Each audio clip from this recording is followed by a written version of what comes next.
On va entamer la séance numéro 1 du programme d'hydraulique générale dispensé pour les étudiants de première année second cycle à l'École nationale supérieure d'hydraulique de Blida.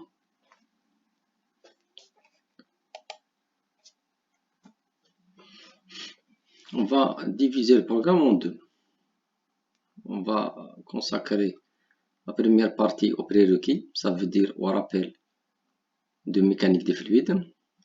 On va commencer les rappels par les propriétés des fluides, propriétés avec S pluriel, propriétés des fluides. On va rappeler les principales propriétés des fluides, à savoir la masse volumique, la densité, le poids volumique, la viscosité, la tension superficielle, la compressibilité et la pression de vapeur saturante. Donc, il faut bien comprendre les propriétés des fluides avant d'entamer l'étude du comportement des fluides. Le deuxième point, c'est la notion de statique des fluides. Donc, on va rappeler les notions que vous avez vues en deuxième année classe préparatoire concernant tout ce qui est notion de pression, tout ce qui est notion de force de pression, de poussée hydrostatique sur les parois, que ce soit des parois planes, des parois courbées, des parois de n'importe quelle forme. On va étudier le comportement de la force de poussée sur cette paroi, on va étudier le point d'application de cette force, le bras de levier des forces, etc., etc. Donc tout ce qui concerne la statique des fluides, ça veut dire le comportement du fluide à l'état statique, ça veut dire sans mouvement. Ensuite, on va commencer le mouvement. On va voir les notions de cinématique des fluides. Cinématique, ça veut dire le mouvement des fluides sans tenir compte des forces qui provoquent ce mouvement. Donc la cinématique, c'est la description du mouvement des fluides. Savoir, on va se rappeler tout ce qui est trajectoire, tout ce qui est ligne de courant, tout ce qui est filet liquide, tout ce qui est champ de vitesse, champ d'accélération. Toutes ces notions, on en a besoin pour entamer les chapitres qui suivent, à savoir le chapitre hydrodynamique des fluides parfaits, hydrodynamique, ça englobe dynamique. Dynamique, ça veut dire c'est l'étude des fluides en tenant compte des forces qui provoquent ce mouvement. Donc on va tenir compte ici dans l'hydrodynamique des fluides parfaits de toutes les forces sauf celles dues à la viscosité, ça veut dire sauf les forces de frottement. On va supposer que le fluide est un fluide parfait, ça veut dire il n'y a pas de perte d'énergie due au frottement. Ensuite, dans la partie qui va suivre, à savoir la partie hydraulique générale, on va entamer l'hydrodynamique des fluides réels. Donc, en hydraulique générale, on va consacrer le chapitre numéro 1 à l'histoire de l'hydraulique. Parce que l'histoire de l'hydraulique, c'est une histoire très riche qui est intimement liée à l'évolution humaine. Donc, depuis la création de l'humanité, depuis que Adam est sur Terre, la vie de l'être humain est intimement liée à la ressource hydrique, ça veut dire à la mobilisation, à l'utilisation de l'eau. Donc, au fur et à mesure du développement de l'humanité, les techniques de mobilisation de l'eau ont évolué. Donc, ces techniques ont évolué poussées par un besoin. Donc, le besoin d'avoir plus d'eau, une eau de bonne qualité, les utilisations de l'eau se sont diversifiées, etc., etc. Donc, on va voir cela afin que vous compreniez que la mobilisation de l'eau, qui est l'essence même de l'hydraulique, c'est une science qui est une science très très ancienne, c'est une science qui est une science profondément liée au développement humain. Donc, ensuite on va voir l'hydrodynamique des fluides réels, ça veut dire on va tenir compte des forces de frottement, on va tenir compte de la viscosité des fluides afin de déterminer les équations qui gouvernent le mouvement des fluides réels afin de pouvoir comprendre réellement le comportement des liquides ou le comportement des fluides réels. Bien sûr, en hydraulique, on se base principalement sur l'eau. Ensuite, on va voir le courant liquide. Courant liquide, donc dans la partie cinématique des fluides, on va décrire ce courant liquide. On va commencer par ligne de courant, ensuite surface de courant, ensuite tube de courant, filet liquide, courant liquide, etc. On va voir divers points qui concernent courant liquide, à savoir principalement la couche limite, la turbulence, etc., etc. Ensuite, on va voir les régimes d'écoulement. Régime d'écoulement, qu'est-ce que ça veut dire? Comment, sous quel régime, l'eau circule dans les canalisations ou dans les canaux, etc. Donc, les régimes d'écoulement, ça veut dire est-ce que l'eau, les particules liquides circulent d'une manière droite et parallèle? Est-ce qu'ils circulent suivant des trajectoires aléatoires? On va voir tout ça. Et ça, c'est intimement lié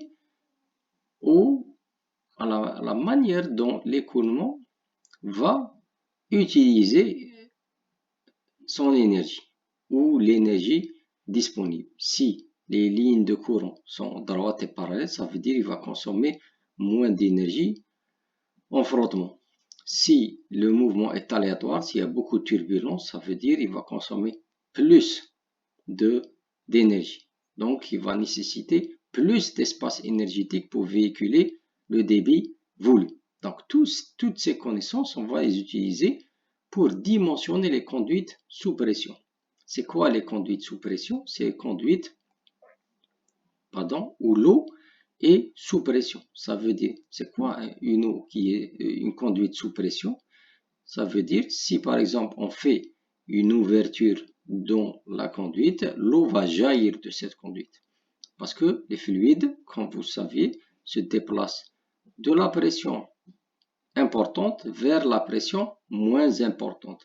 Donc, puisque l'extérieur c'est une pression atmosphérique, donc l'eau va jaillir de la conduite vers l'extérieur. Donc, la pression à l'intérieur de la conduite la pression absolue totale est supérieure à la pression atmosphérique. Ensuite, on va réseau aussi avec X. J'ai un problème sérieux avec les pluriels, je pense. Calcul des réseaux avec X, des conduites aussi S. Donc, j'ai toujours problème avec pluriel, désolé. Calcul des réseaux de conduite. Sans S, pardon. Calcul des réseaux de conduite. Donc, les conduites en hydraulique, en général, ce n'est pas des conduites isolées. Ils font partie d'un système, d'un réseau. Ils sont interconnectés. Donc, que ce soit des réseaux qui sont des réseaux ouverts, appelés réseaux ramifiés, ou des réseaux qui sont des réseaux fermés, qui sont appelés réseaux maillés, donc sous forme de mailles. On va voir comment calculer ces réseaux-là, en se basant bien sûr sur les connaissances qu'on a acquises tout au long du programme.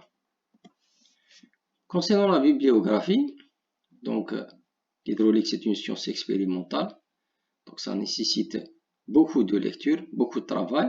Donc on va commencer par mon livre de cours qui est livre de main d'hydraulique générale,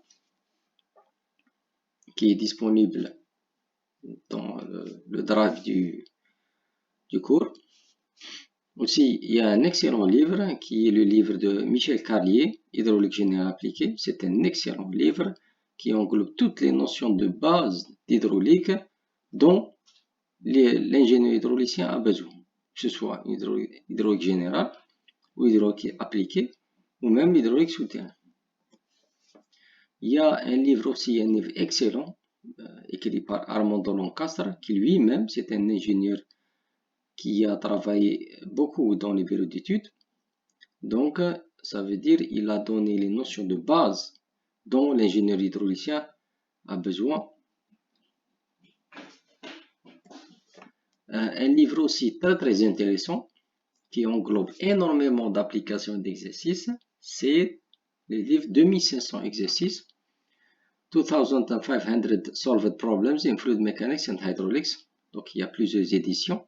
Il y a même une édition française, Sélichon, que vous allez trouver à la bibliothèque. Il y a aussi un livre très intéressant qui est édité en 3 tomes, Mécanique expérimentale des fluides, de Comollet.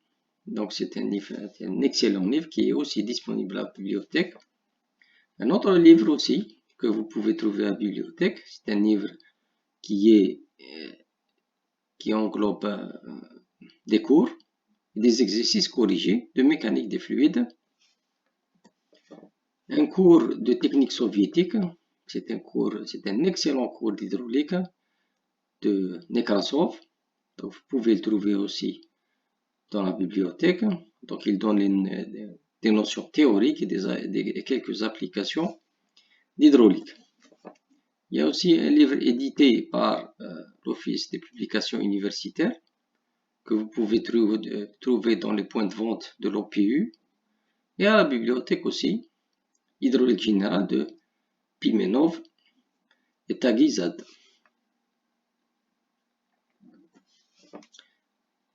Un livre avec lequel je travaille beaucoup, il est édité en 2 tomes.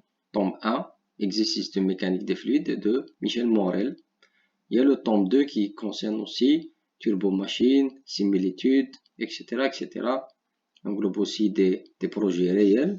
Donc c'est un excellent livre pour l'ingénieur. Donc à noter que l'étudiant doit tout au long de son cursus collecter un certain fonds documentaire pour lui permettre de se documenter convenablement, même tout au long de sa carrière professionnelle. Aussi un livre que j'ai trouvé à la bibliothèque aussi de l'école Mécanique des fluides de Didier Desjardins. Donc c'est un excellent livre dédié principalement aux écoles d'ingénieurs. Donc vous allez trouver énormément d'exercices et avec des rappels de cours. Aussi un autre livre, Fichier méthode mécanique des fluides. Donc on a terminé la première séance. Donc je vous rappelle que l'hydraulique c'est un module essentiel du cursus de l'ingénieur hydraulicien. Donc il faut bien comprendre le comportement des liquides, bien comprendre le comportement de l'eau afin de dimensionner convenablement les structures hydrauliques. Donc ça nécessite beaucoup de travail, beaucoup d'applications, et ça vous permettra de développer une réflexion qui est propre à la réflexion de l'ingénieur hydraulicien. Je vous remercie et à la séance prochaine, Inch'Allah. Merci.